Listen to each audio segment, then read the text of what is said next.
Queridos irmãos, queridas irmãs, então esse vídeo é de 452, raça adâmica. Nós estamos estudando com Kardec aqui para ver onde é que chega esse tal de Adão, né?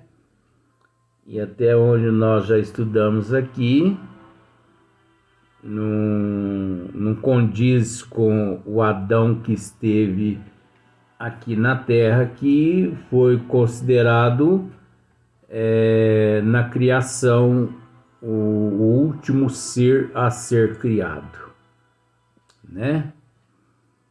Agora a gente sabe que isso tudo é mitologia e também a gente sabe que são códigos na evolução que nós ainda não entendemos,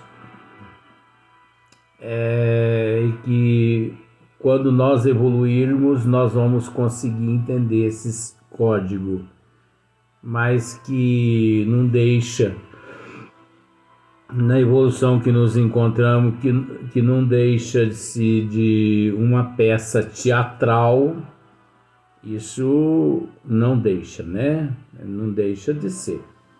Na questão de número 39, Kardec diz assim: no estado atual dos conhecimentos, não é admissível a doutrina segundo a qual todo gênero humano procede de uma individualidade única. Você entendeu? É inadmissível, nas condições que a humanidade se encontra, né? Que todos tenham procedido de uma individualidade única. E o mais interessante é que, por exemplo, se você procura um laboratório, esse químico no laboratório, ele consegue mapear a tua árvore genealógica.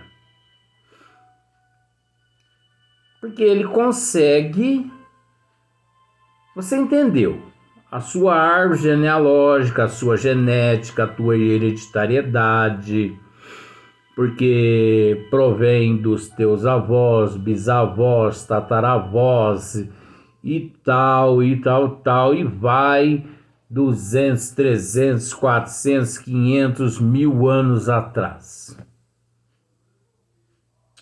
Ora, isso não era para acontecer. Você viu como que a gente raciocina? Não era para acontecer com estas outras religiões. Estas outras religiões, por exemplo, o católico, ele não podia acreditar na hereditariedade. Ele não podia acreditar na genética. O católico não podia acreditar na árvore genealógica. E muitos católicos acreditam. Por que eles não poderiam acreditar, Luiz? Porque o católico não tem hereditariedade. O católico não tem árvore genealógica. O católico, ele não tem prova de que ele é oriundo de certo alguém. Ele não tem prova. Por exemplo, você é católica? Sou. Você não tem prova de que você é filha do teu pai ou da tua mãe. Você, se for num laboratório, e se eles disser para você que você é filha do teu pai e da tua mãe, você consegue provar que Deus está errado, Deus de Dante. Mas por que, Luiz? Você é doido? Não. essa doidura, quem nos forneceu foi o próprio Deus de Dante. Por quê? Porque reza-se a Bíblia que Deus nos deu a vida quando o nosso corpo nasceu. Por exemplo, minha mãe, né, a bolsa, né, estourou, eu nasci, ali eu, alma, fui colocado. Eu morri, a minha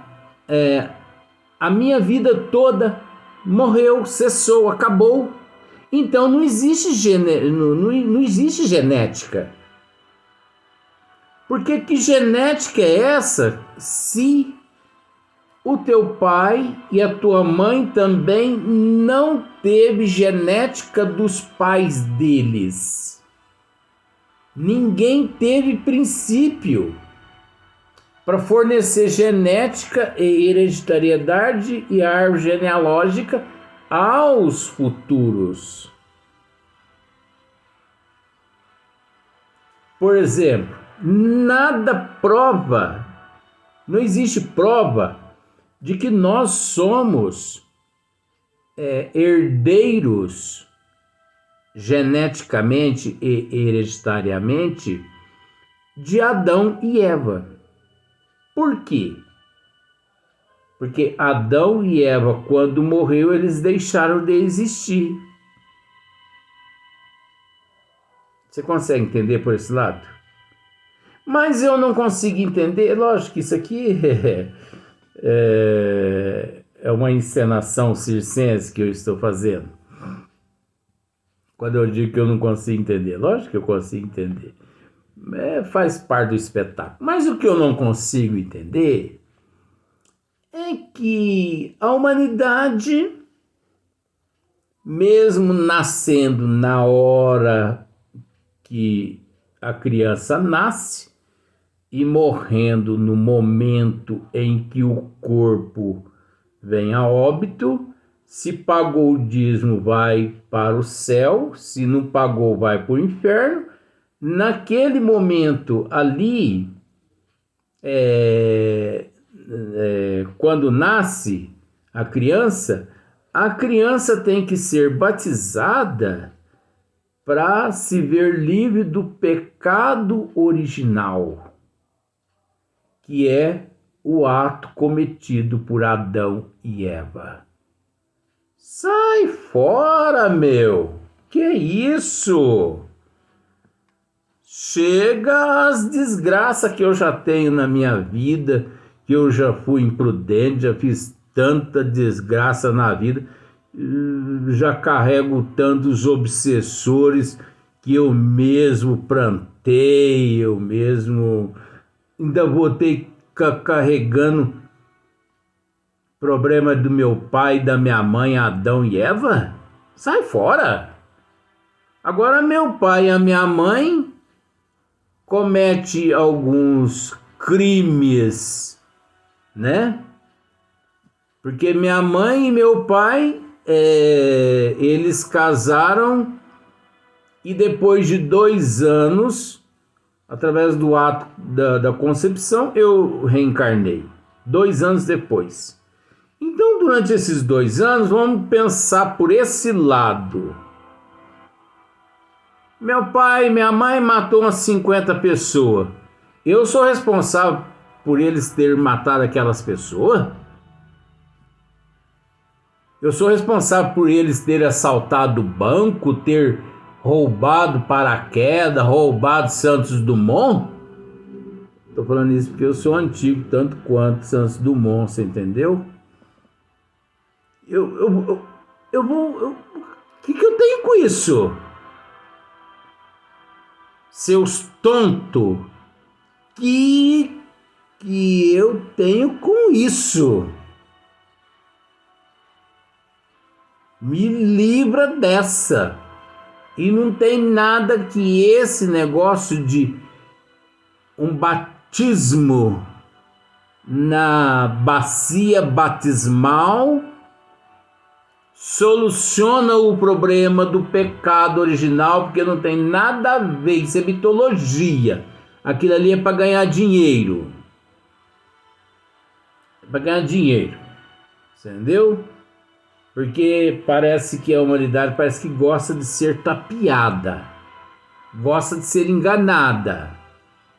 Mas a gente sabe que aquilo ali tudo não passa de encenação, não passa-se de desfile de moda, porque você vai a uma missa hoje, com todo respeito, as pessoas vão à missa na atualidade, elas não vão por Deus, nem por Jesus, nem por Nossa Senhora, eles vão pelos outros que estão lá dentro da igreja. Então eles se pintam como se fosse uma Barbie. Você entendeu? Como se fosse um Reinaldo Ginechini. Então as pessoas ficam olhando assim na roupa do outro e pensam: nossa, mas que roupa chique, que bolsa chique, que perfume.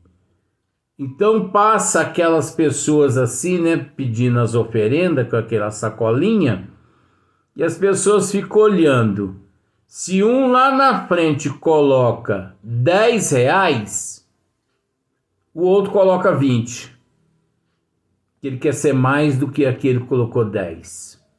O outro coloca 30, 40, 50. No final, já chegou a 100, R$150.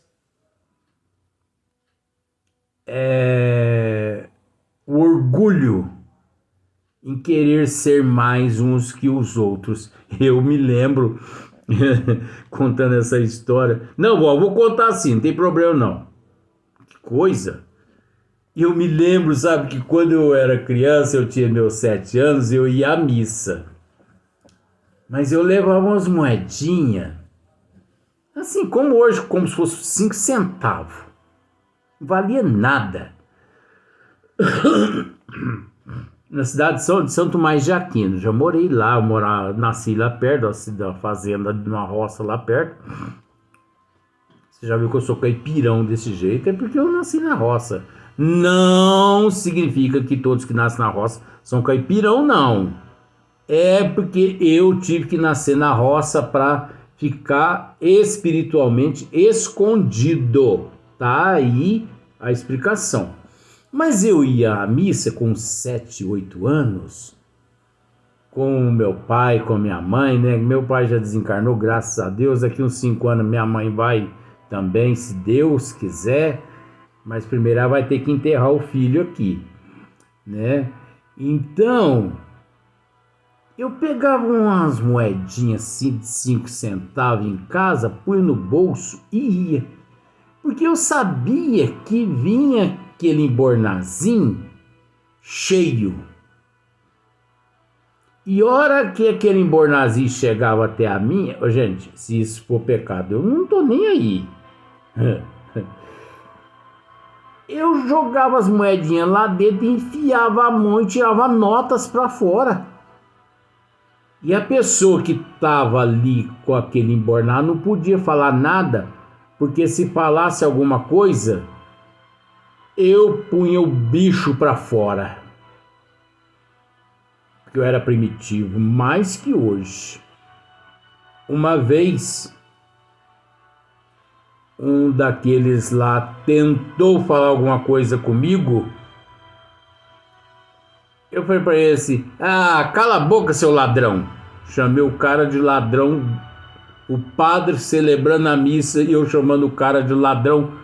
Todo mundo olhou na nossa direção, até o padre.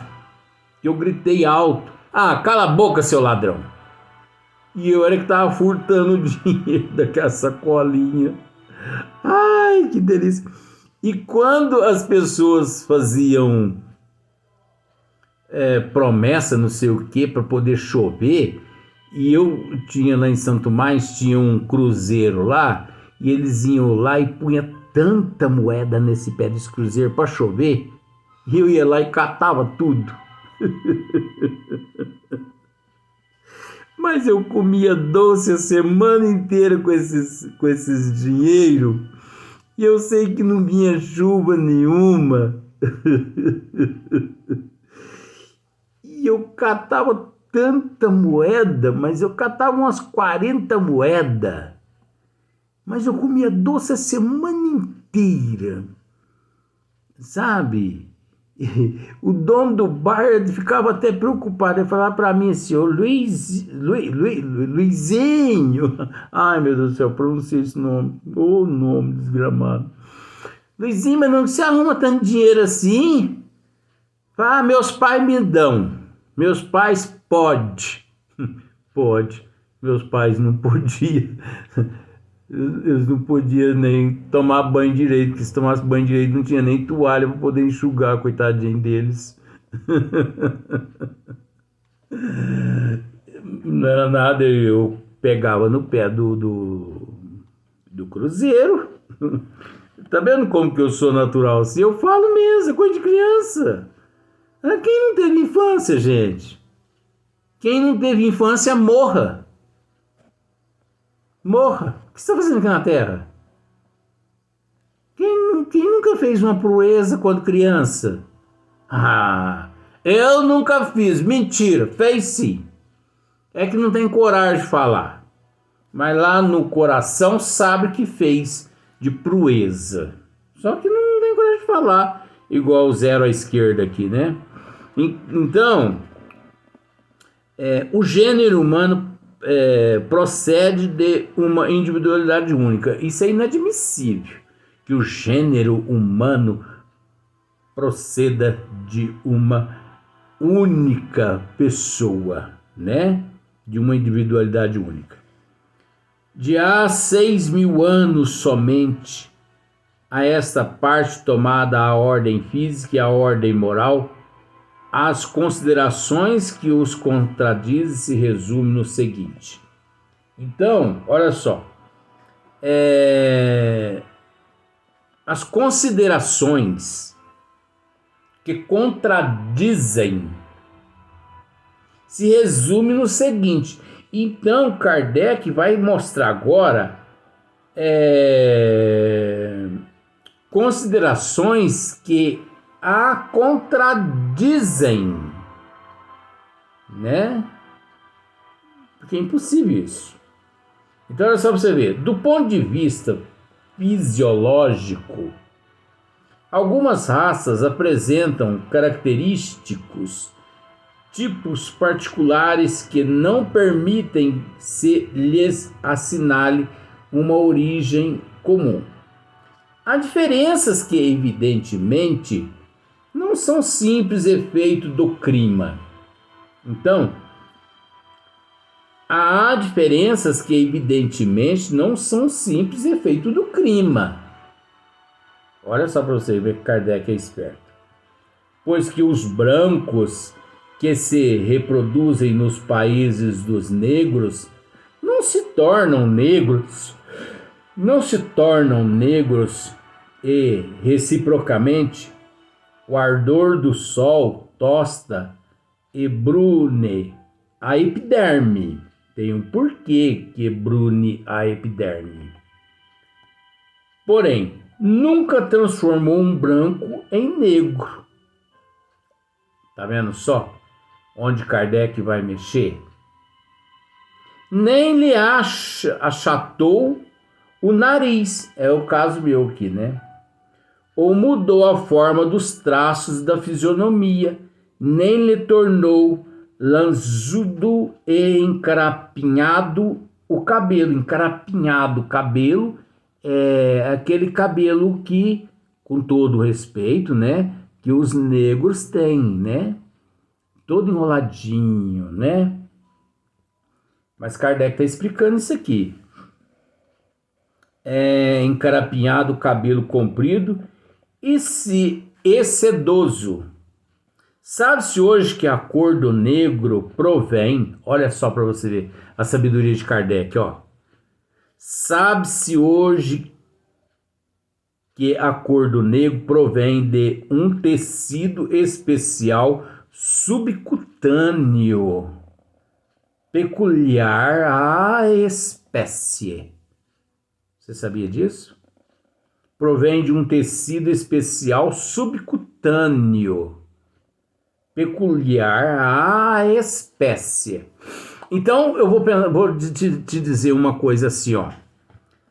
Pegue uma pessoa negra, retire, isso é um estudo, só para a gente analisar.